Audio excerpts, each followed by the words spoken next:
The air in the Las Vegas showroom crackled with an electric energy only Elvis Presley could command. Sweat beaded on his brow as he hit the final note of Suspicious Minds, his voice a powerful blend of pain and passion.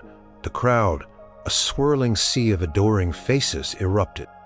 Flashbulbs popped like fireflies, and the roar of applause was a physical force pressing against him, pushing him higher onto the stage. He bowed, a genuine smile gracing his lips, and then with a flourish of his cape, he retreated. The cheers following him like a tidal wave. Backstage, the usual chaos reigned. Painters, security managers, they all buzzed around him, offering towels, water, compliments. But beneath the surface of the king of rock and roll, a different kind of buzz was happening. It was a hum of anxiety, a quiet dread that no amount of applause could drown out. Colonel Tom Parker, Elvis's enigmatic manager, was already there. Leaning against a stack of crates, a cigar clamped firmly between his teeth. His eyes, usually shrewd and calculating, held an almost predatory gleam. "Elvis, my boy," he boomed, his voice thick with a fake bonhomie. "Another triumph.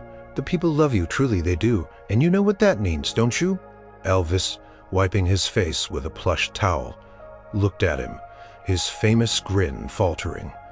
He knew exactly what it meant.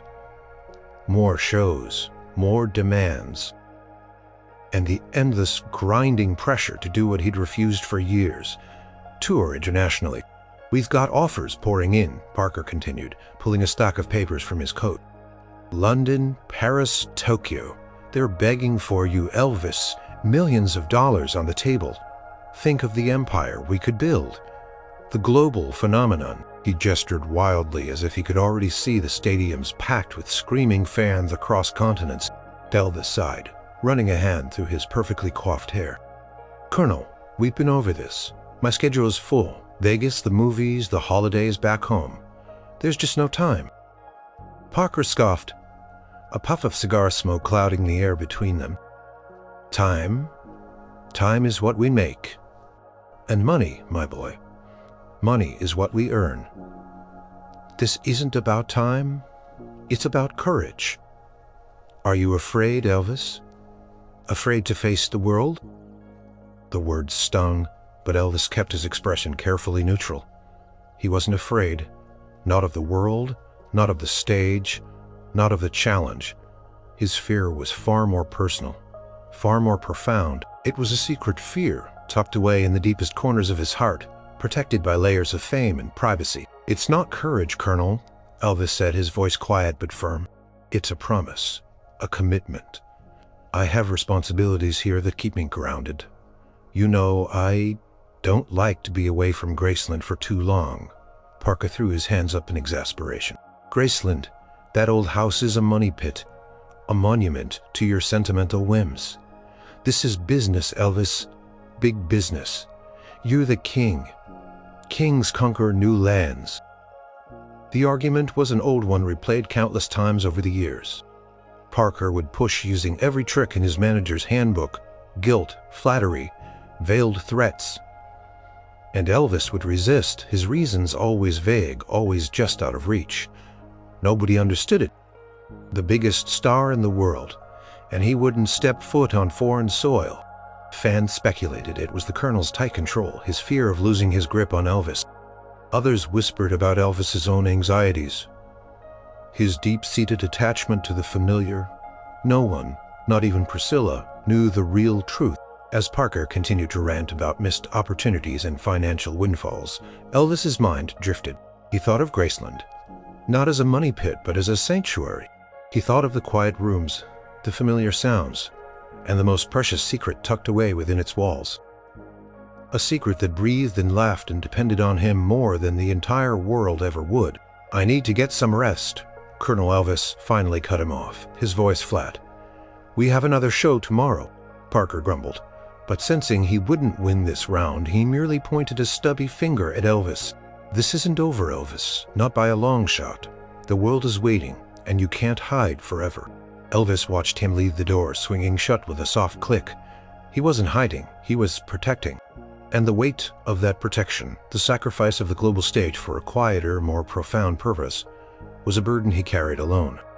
It was a darkness no one saw, a shadow cast by the brightest of lights. And it was the real reason the king of rock and roll never toured internationally. As his bodyguard, Red West, entered the room, Elvis met his gaze, a silent understanding passing between them. Red, like a select few, knew parts of the truth. He knew why Elvis so fiercely guarded his time at Graceland. He knew what really mattered to the king. "Everything all right, boss?" Red asked, his voice low. Elvis nodded slowly, a ghost of a smile touching his lips. "As all right as it can be, just another day in the kingdom, Red." But his eyes held a sadness that went deeper than any stage performance could convey. Crown was heavy, not because of its jewels, but because of the secret it concealed. The private jet sliced through the night sky, carrying Elvis and his entourage away from the neon glare of Las Vegas and towards the comforting familiarity of Memphis. While the others slept or gambled in the plush cabin, Elvis stared out the window, the darkness mirroring the hidden depths of his own life. His mind was already at Graceland, counting the hours until he could be there. The next morning, Graceland was alive with the usual activity. Fans lingered at the gates, hoping for a glimpse. Staff moved quietly through the mansion, preparing meals, cleaning, ensuring. Everything was perfect for the king's return. But in a secluded wing of the house, away from the public eye and the main living areas, a different kind of calm prevailed. Elvis, after a brief nap and a quick check-in with his father, Vernon, slipped away. He moved through a series of connected rooms, each one brighter and more comforting than the last, past a small, beautifully decorated play area with carefully selected toys, then a cozy reading nook filled with books. Finally, he reached a sunlit room where a young girl sat by a window, a delicate shawl draped over her shoulders despite the warmth of the room. She looked up as he entered, her face lighting up with a radiant smile that could melt even the coldest heart. Her eyes, a striking shade of blue, were wide and intelligent, reflecting a spirit that belied her frail physical form. "Elvis!" she exclaimed, her voice soft but clear. She was no older than 7, perhaps 8, with hair the color of spun moonlight. Elvis knelt beside her, his large hands carefully taking her small ones. "Hey there, sunshine," he murmured, his voice softening into a register few outside this room ever heard. "Did you miss me?" "Of course I did," she giggled, squeezing his hands. "It's always too quiet when you're gone. Did you sing a lot? Did you make the people happy?" "I certainly tried." He chuckled gently, brushing a strand of hair from her forehead. "And yes, I sang a lot, but no one sings as sweet as you, Elara." Elara, the name was a whisper, a secret held close to his heart. She was his younger sister by nearly 20 years. Her existence was known only to a handful of the most trusted people in Elvis's inner circle: his father, his cousin Patsy, a couple of dedicated nurses, and his most loyal security. To the rest of the world, Gladys and Vernon had only one child, Elvis Aaron Presley. Elara had been born with a rare, complex medical condition, one that left her incredibly vulnerable. Her immune system was fragile, her bones delicate, and her energy levels critically low. She required constant monitoring, a sterile environment, and access to specialized medical equipment and doctors right here in Memphis. Any significant travel, any disruption to her carefully managed routine could be life-threatening. Dr. Thompson said, "You can finally play your new guitar," Elara told him, her eyes sparkling. "The one with the tiny sparkly strings?" Elvis's heart swelled. He'd brought her a miniature guitar from his last trip. Knowing how much she loved music, how she'd listen for hours to him strumming quiet melodies for her. "He did, huh? Well, let's see if I remember how to play it. Maybe you can teach me a new song." He spent the next hour with her, carefully strumming the tiny instrument, singing lullabies and simple folk songs, his powerful voice hushed and tender. Elara listened intently, her head resting against his arm, a picture of delicate contentment. In this moment, the king of rock and roll was simply a loving older brother. His fame and fortune fading into insignificance, beside the quiet joy of her presence.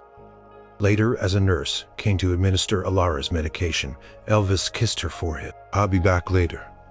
Sunshine, don't cause too much trouble for Nurse Johnson." Elara smiled sleepily. "I won't. I promise." As he walked away, a sense of peace settled over him. This was his true stage, his real audience. This quiet, fragile life hidden from the world was the anchor that kept him grounded. It was a secret born of love, a sacrifice that felt less like a burden and more like a profound blessing. Darkness Parker spoke of the missed international tours felt trivial in comparison to the light Elara brought into his life. He would give up every stadium, every roaring crowd for one more quiet moment with his little sister. This was his secret kingdom, and Elara was its true queen. The year was 1957. Elvis was already a sensation, his hips swiveling across television screens, his voice electrifying radios across America.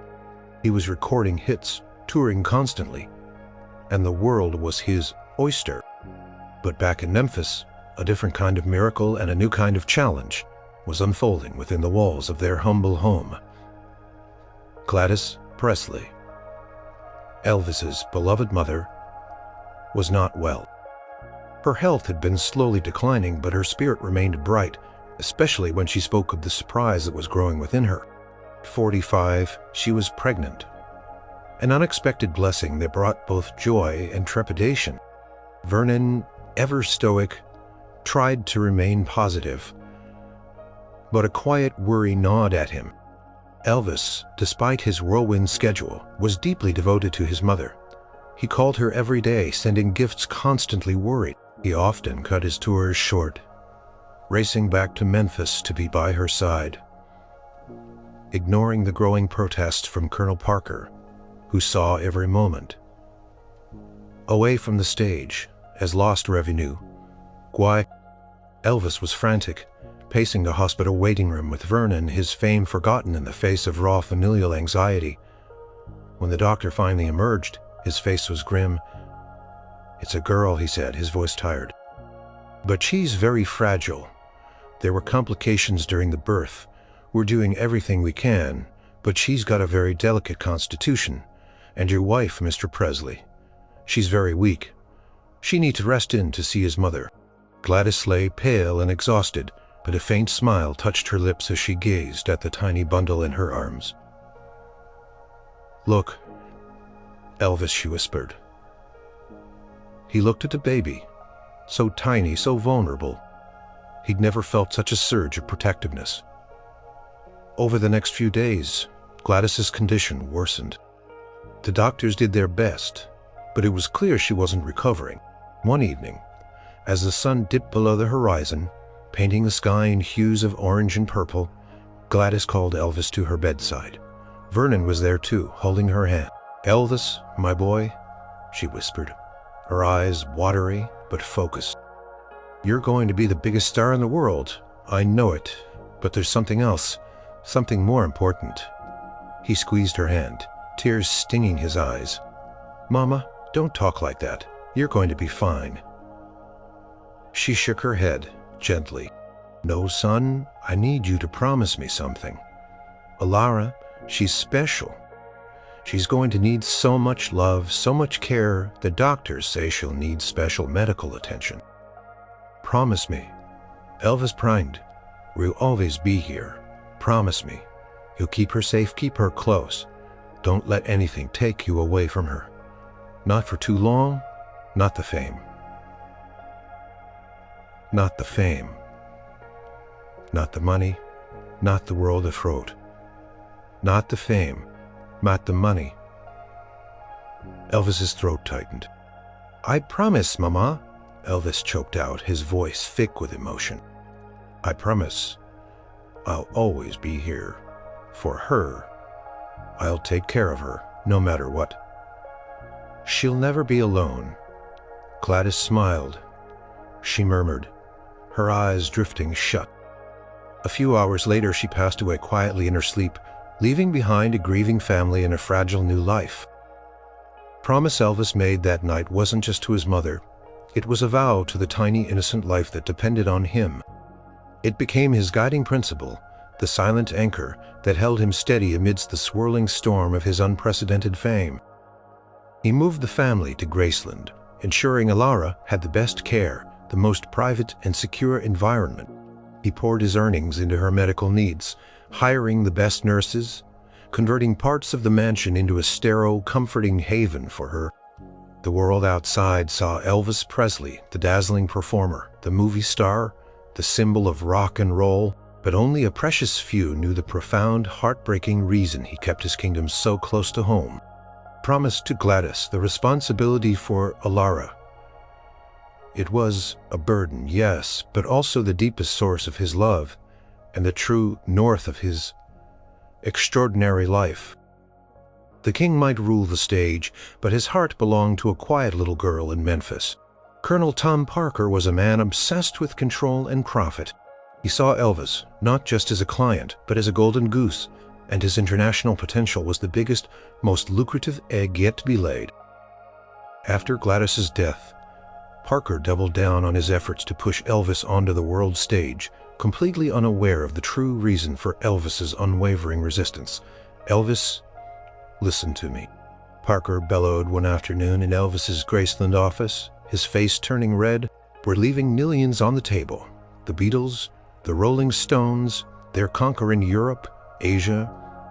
They're taking your thunder, boy. You are the king. You should be leading the charge." Elvis sat calmly behind his large desk, a half-eaten peanut butter and banana sandwich forgotten beside him. "Colonel, I've explained this. I have commitments here. Personal matters. Person matters." Parker snorted, swatting the air with a thick hand. "What could be more important than your career, your legacy? Your fans worldwide are clamoring for you. Do you know how many letters we get? Petitions? Entire countries waiting." The truth was, Elvis fading. The thought of performing for them in London's Royal Albert Hall or Tokyo's Budokan was thrilling, a dream for any artist. But the cost was too high. "It's not just a matter of want," Colonel Elvis said, trying to keep his voice even. "It's a matter of absolute necessity that I stay close. My family needs me. Graceland needs me." Parker slammed his fist on the desk, making Elvis jump. "Graceland, that's your fortress, isn't it? Hiding away in your castle? What are you so afraid of out there? Of a new challenge? Or is it that you think you're above it all now, too big for the common man?" The accusation stung. Elvis wasn't hiding, and the thought of explaining Elara's delicate condition, her absolute dependence on him being close, was unthinkable. It was too personal, too vulnerable, too sacred to expose to the likes of Parker, who would undoubtedly twist it, use it, or dismiss it as a mere inconvenience. "You're a businessman," Colonel Elvis said, his voice dangerously low. "You wouldn't understand, Parker roared. "I understand profit. I understand opportunity. I understand the biggest talent the world has ever seen being wasted because he's too sentimental to step on a plane for more than a few hours." He paced the room like a caged tiger. "The offers are becoming less frequent, Elvis. They're moving on. Someone else will fill that void if you don't take it." This was a classic Parker tactic, fear-mongering.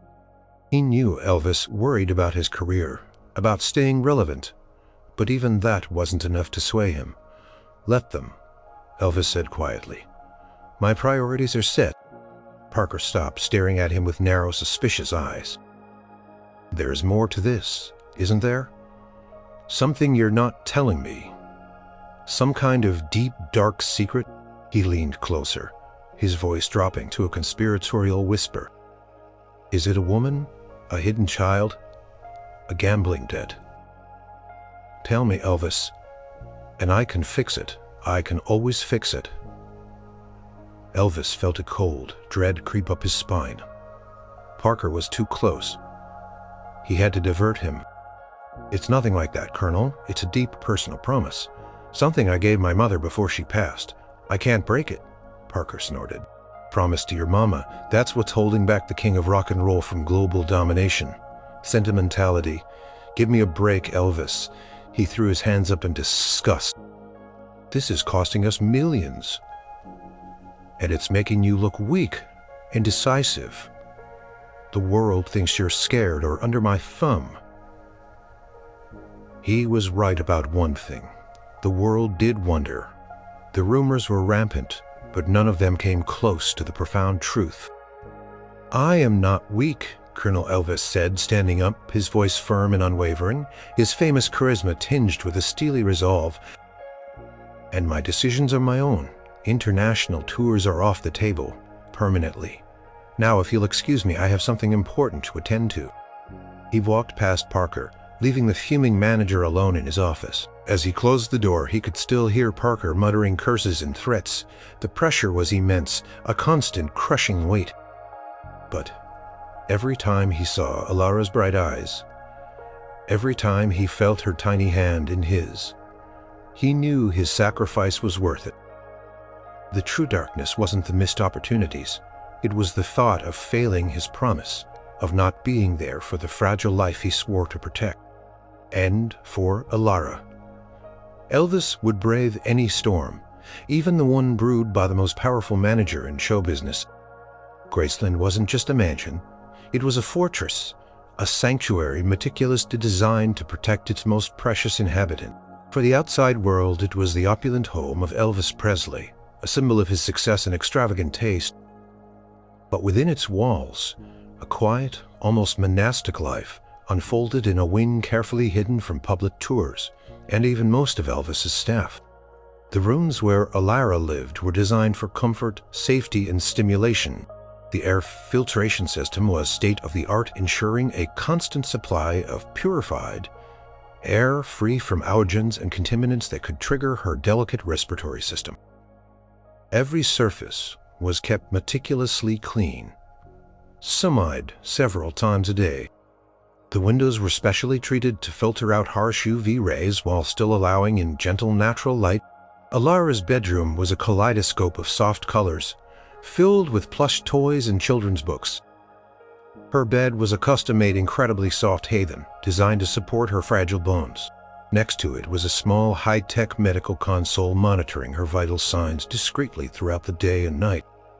Beyond her bedroom were a series of interconnected spaces, a small, indoor, heated pool for gentle hydrotherapy, a sunroom with a variety of carefully curated plants that were known to improve air quality, and a private, well-stocked playroom. There was even a miniature soundproof music room where Elvis would often spend hours playing his guitar softly, creating melodies just for her. A team of dedicated professionals cared for Elara. Nurse Johnson, a kind and experienced woman in her 50s, was her primary caregiver, almost a second mother. She was joined by a rotating team of 2 other highly trained nurses ensuring round-the-clock supervision. Dr. Thompson, a leading specialist in rare pediatric conditions, made regular house calls in the mansion, had a direct secured line to the Memphis hospital, where Elara occasionally needed more intensive care. Elvis was deeply involved in every aspect of Elara's life. He woke early to have breakfast with her, reading her favorite stories while she ate. He would spend hours in her playroom building Lego castles or drawing fantastical creatures. He would sit by her bedside during her quiet resting periods, simply holding her hand, sometimes humming a tune, sometimes just being present. He loved to watch her face light up when he brought her a new book or a tiny, intricately detailed doll. He cherished the sound of her soft laughter, which was like music to his ears, far more precious than any roar of a stadium crowd. He learned to speak her quiet language, understanding her needs and moods with an almost instinctual certainty. He could tell by the slight flutter of her eyelids if she was tired, or by the subtle shift in her breathing if she was feeling unwell. One afternoon, as Elvis sat on the floor of Elara's music room, gently strumming an acoustic guitar, Elara, seated in a special, comfortable chair, carefully drew in her sketchbook. She loved to draw her delicate fingers, deftly sketching images from her vivid imagination. "What are you drawing today, sunshine?" Elvis asked softly, his eyes on her, not the fretboard. She held up the sketch, a beautiful, fantastical castle, its towers reaching into a sky filled with stars. "It's Graceland," she whispered, "but bigger, and it has a special room, just for us, where we can fly." Elvis smiled, his heart aching with a bittersweet joy.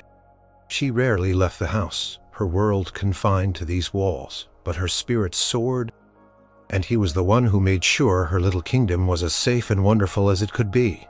The staff understood their roles implicitly. Discretion was paramount.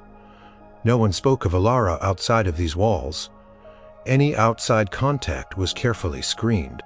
Vernon managed the finances, ensuring all medical bills were paid promptly, and the best equipment was always available. Patsy, his cousin, often helped with Elara's lessons, acting as a gentle tutor, her presence a comforting constant. This hidden life was Elvis's refuge, his deepest purpose. It was where the king truly laid down his crown and became simply a brother, a protector, a source of unwavering love. The world might see him as a symbol of excess, but at Graceland, in the quiet, sunlit rooms of Elara's sanctuary, he was simply devoted, and the peace he found there was worth every sacrifice, every international tour he would never take. The phone rang in the dead of night, its shrill cry tearing through the quiet calm of Graceland. Elvis, a light sleeper, was instantly awake. He knew instinctively that a late-night call almost always meant trouble. His heart pounded as he reached for the receiver. "Mr. Presley," Nurse Johnson's voice was tight with urgency. "It's Elara. Her breathing is very shallow and her fever spiking. Dr. Thompson is on his way, but I think we need to get her to the hospital immediately." Elvis was out of bed in an instant, his mind racing. This wasn't the first close call, but each time it felt like the first a terrifying plunge into the unknown. Elara's condition was unpredictable. A simple cold could quickly spiral into something life-threatening. Within minutes, Elvis was dressed, his security team roused. Vernon was already awake, his face pale with worry. They moved with a practiced efficiency born of previous emergencies. Red West had the car warmed up ready for the quick, desperate dash to the hospital. Elvis carefully, gently lifted Elara from her bed. She was listless, barely responsive.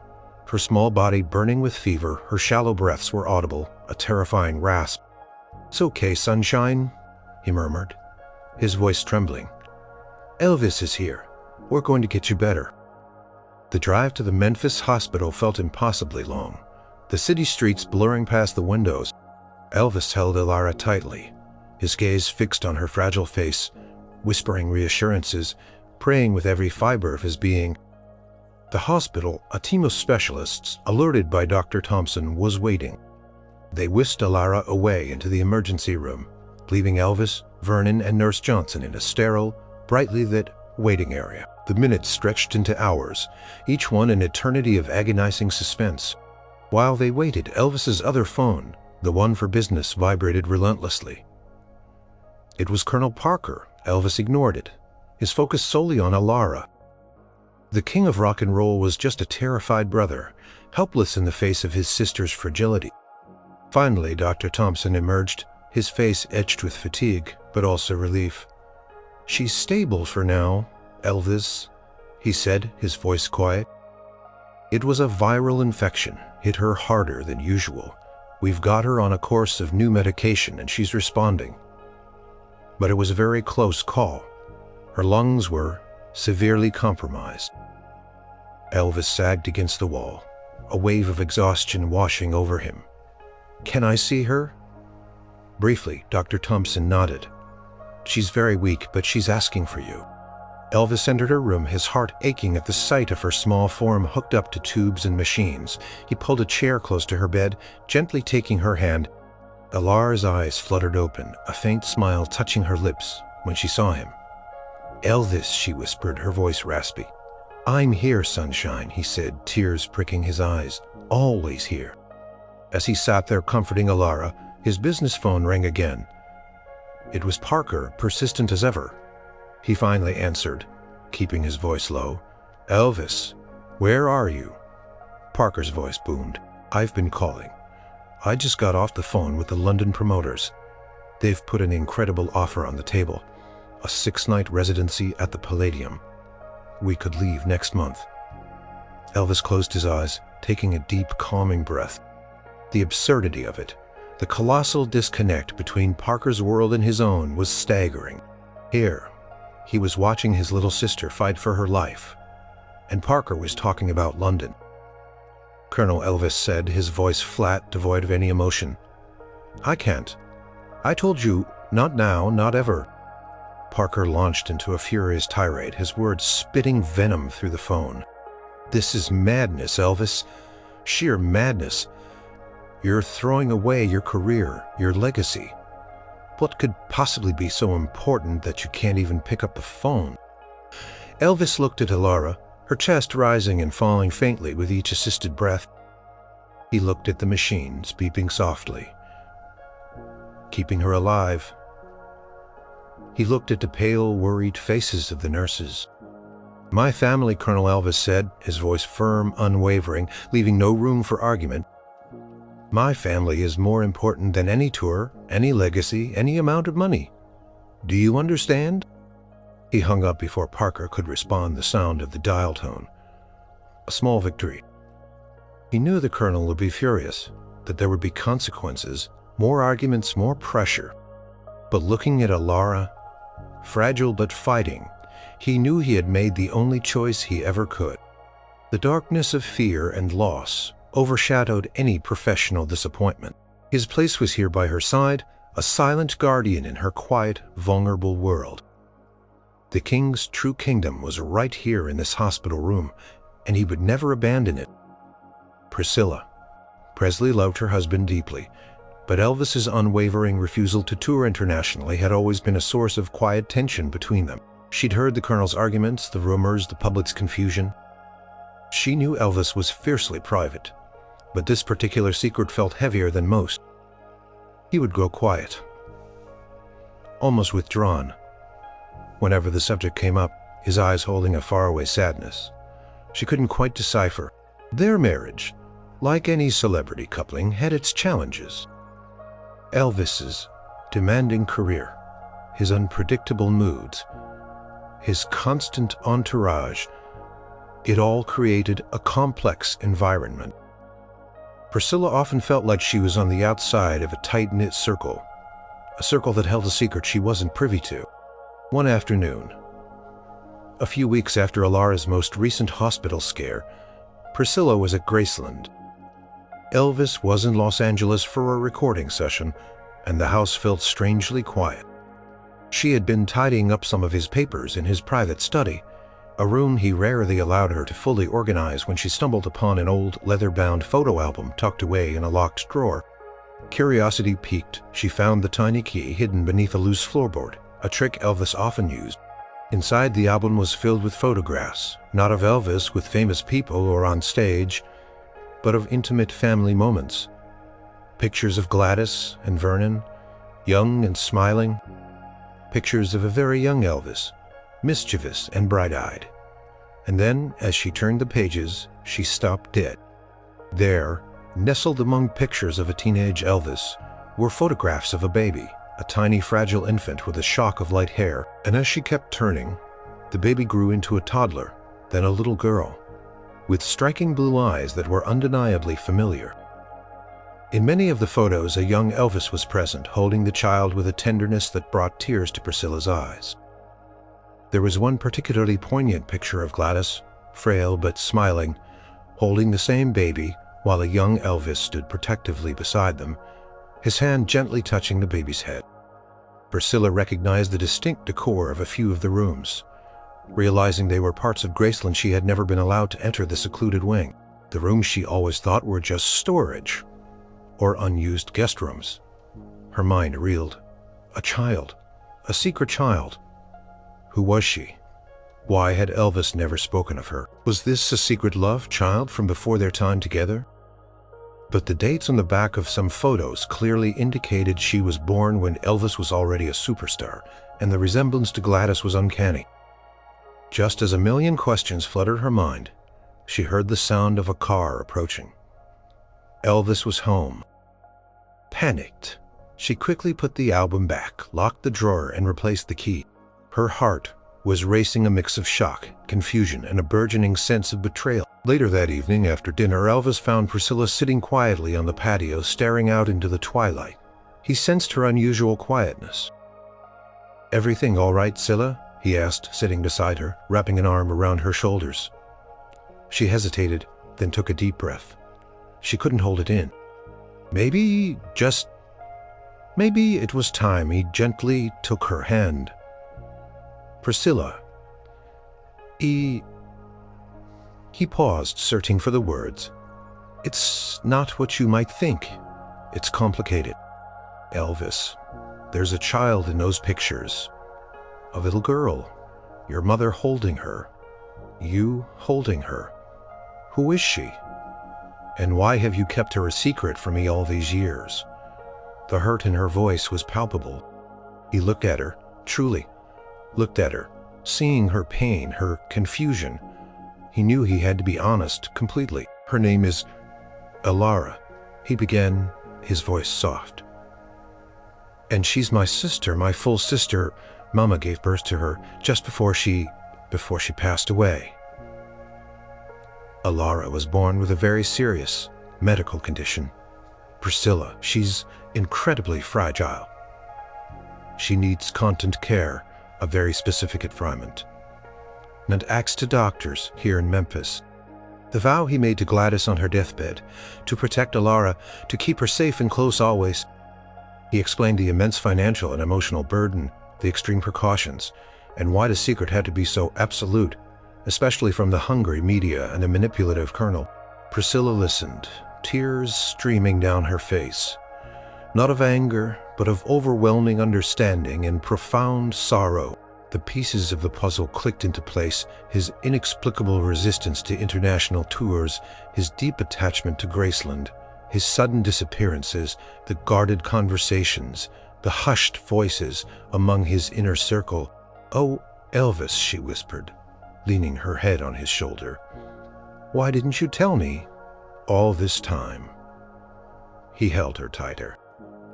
"I was scared, Scylla, scared of the risk, scared of bringing more attention to her, of endangering her, scared you wouldn't understand, or that you'd resent it.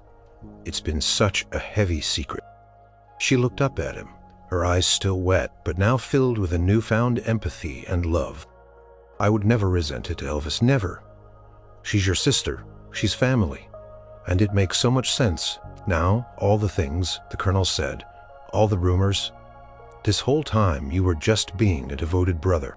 In that moment, a new bond formed between them, stronger and deeper than before. The dark secret, once a barrier, became a bridge connecting their hearts in a profound, understanding way. King of rock and roll had finally revealed his most vulnerable truth, and in doing so had found an unexpected strength in his wife's embrace. The revelation of Elara's existence, and the profound reason behind Elvis's refusal to tour internationally, changed everything for Priscilla. The initial shock gave way to a deep, heartbreaking understanding. She saw Elvis not just as the king, her husband, but as a man carrying an immense, silent burden of love and responsibility. Can I meet her?" Priscilla asked tentatively the next morning, her eyes still red from crying, but now alight with a gentle curiosity. Elvis looked at her, a glimmer of hope in his eyes. "Are you sure, Scylla? It's a very quiet world she lives in. Very delicate. I want to, Elvis. I want to understand. I want to be part of your world, all of it." He nodded, a sense of immense relief washing over him. This was a monumental step, opening up his most sacred, protected space. He led her through the same series of secluded rooms he himself used, explaining the air purification system, the sterile environment, the need for quiet. Priscilla listened intently, her expression serious and respectful. When they reached Elara's sunlit room, Elvis entered first. "Sunshine," he said softly, "I have someone I want you to meet." Elara, who was quietly drawing, looked up. Her eyes widened slightly as she saw Priscilla standing beside Elvis, a gentle smile on her face. Priscilla knelt down just as Elvis did, making herself small and non-threatening. "Hello, Elara," she said, her voice soft and warm. "I'm Priscilla. It's very nice to finally meet you." Elara looked from Elvis to Priscilla, then back to Elvis as if seeking reassurance. Elvis nodded, a loving smile on his face. "Priscilla is my wife, Elara. She knows all about you now." A flicker of shyness, then a small, tentative smile touched Elara's lips. "You're very pretty," she whispered. Priscilla's heart melted. "Thank you, sweetie. You are, too." She noticed Elara's small, frail hands, her delicate breathing, and the tubes discreetly tucked away. Everything Elvis had told her instantly became real tangible. The weight of his secret, the depth of his sacrifice, now felt even more profound. Over the next few weeks, Priscilla began to spend more time in Elara's wing. She learned from Nurse Johnson about Elara's daily routines, her medications, her specific needs. She would read to Elara, play gentle games, or simply sit quietly absorbing the peaceful rhythm of the hidden life within Graceland. She discovered Elara's bright mind, her love for stories, her curious questions about the world outside her window. Priscilla became another layer of protection for Elara. She helped manage the occasional intrusive calls from Colonel Parker, often fabricating excuses for Elvis's unavailability, creating a seamless front that further shielded Elara. She understood why Elvis needed to cut his touring short, why he returned to Graceland with such urgency after every engagement. She saw how his time with Elara recharged him, gave him perspective, and was the true source of his profound happiness. One evening, after putting Elara to bed, Elvis and Priscilla sat together in their private living room. "I still can't believe you carried this alone for so long, Elvis," Priscilla said softly, leaning her head on his shoulder. "It must have been so incredible hard," he sighed, a deep, heartfelt sound. "It was the Colonel's pressure, the world's expectations. It felt like I was constantly fighting a battle. No one understood, but every time I saw her, every time I remembered Mama's promise, it made it easier. It was never a question of if I would break my promise, only how to keep it while still doing what I do." "And you did," Priscilla said, looking up at him, her eyes filled with admiration. "Kept your promise. You put her first above everything. It's the most beautiful, selfless thing I've ever known." He smiled, a genuine, relaxed smile that reached his eyes. "Knowing you, understand, Scylla? Knowing you're with me on this, it makes the burden so much lighter. It makes Graceland feel even more like home." Their relationship had deepened, evolving from Hollywood fairy tale to something far more real and resilient. Priscilla had found her place, not just as the king's wife, but as a silent guardian of his most cherished secret, a partner in his quiet act of profound, unwavering love.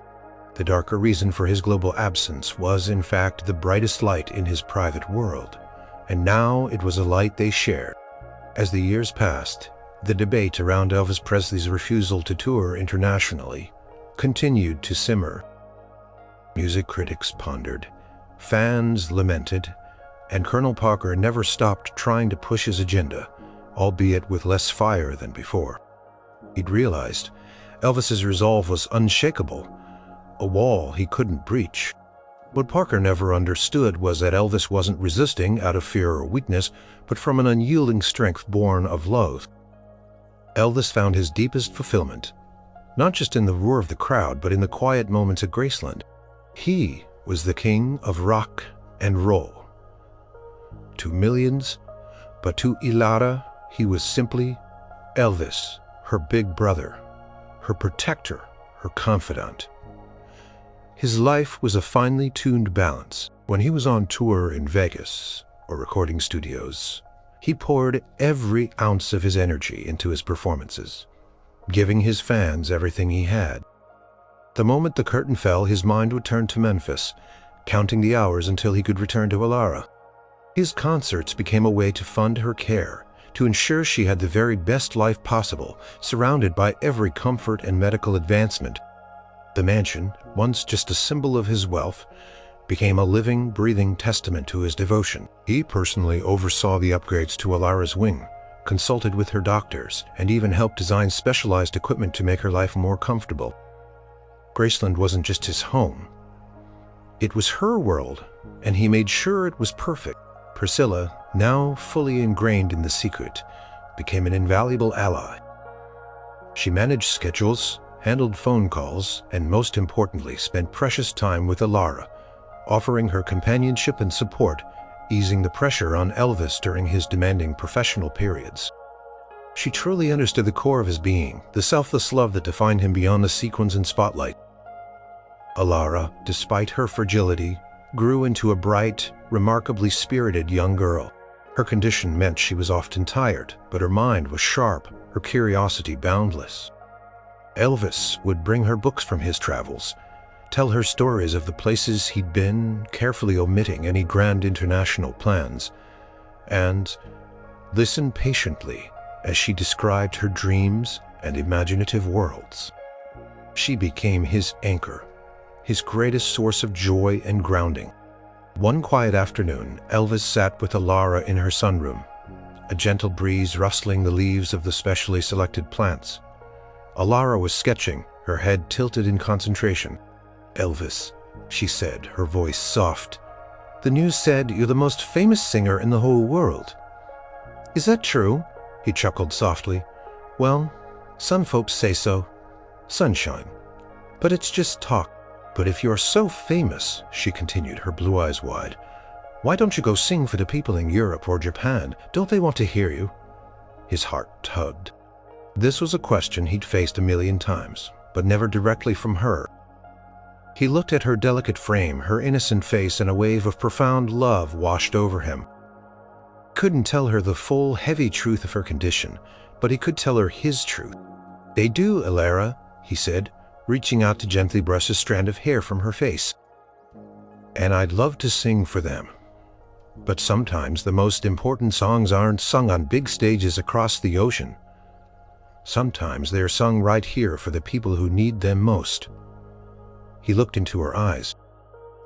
"My most important job isn't to sing for the whole world.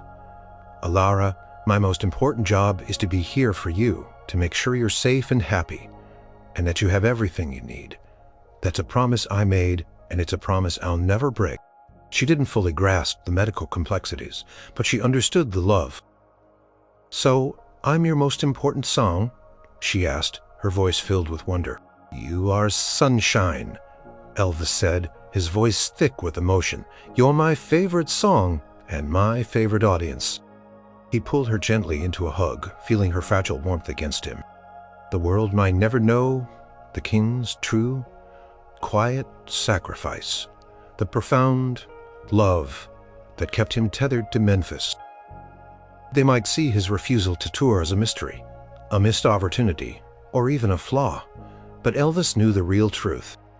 His darker secret was not a shadow, but a guiding light, illuminating the truest path his heart could follow. He was the unsung king of a hidden kingdom, and his legacy of love was far more valuable than any sold-out stadium abroad. Elvis Presley passed away on August 16, 1977, leaving behind a world in mourning and a legend that would only grow with time. His music continued to inspire. His image remained iconic, and his influence became a permanent fixture in the tapestry of global culture. Yet even in death, the enduring mystery lingered. Why had the king of rock and roll never toured internationally? Journalists, historians, and fans alike continued to speculate. Some blamed Colonel Parker's iron grip, his alleged fear of Elvis being exposed to foreign managers who might cut him out of their lucrative deal. Others cited Elvis's personal anxieties, his reported agoraphobia, or his deep attachment to the comfort of Graceland. There were even wilder theories involving government secrets, or hidden debts, none came close to the quiet, heartbreaking truth. Priscilla, after Elvis's passing, continued to protect Elara's privacy with fierce devotion, honoring Elvis's legacy and his sacred promise. Elara, though still delicate, lived a life filled with quiet joy, surrounded by love and the best medical care money could buy, thanks to the trust Elvis had established for her. She lived on at Graceland, a living, breathing testament to the profound, selfless love of her famous brother. As the years turned into decades, Elara grew older, her spirit still bright, her mind sharp. She remained out of the public eye, her story known only to an incredibly small circle of trusted individuals. Yet her presence was a constant, gentle hum within Graceland, a quiet echo of Elvis's deepest heart. One warm afternoon, many years after Elvis was gone, Priscilla sat with Elara in the sunroom, the same room where Elvis had spent so many precious hours. Elara, now a woman in her late 20s, though still physically frail, held an old, worn photograph in her hands.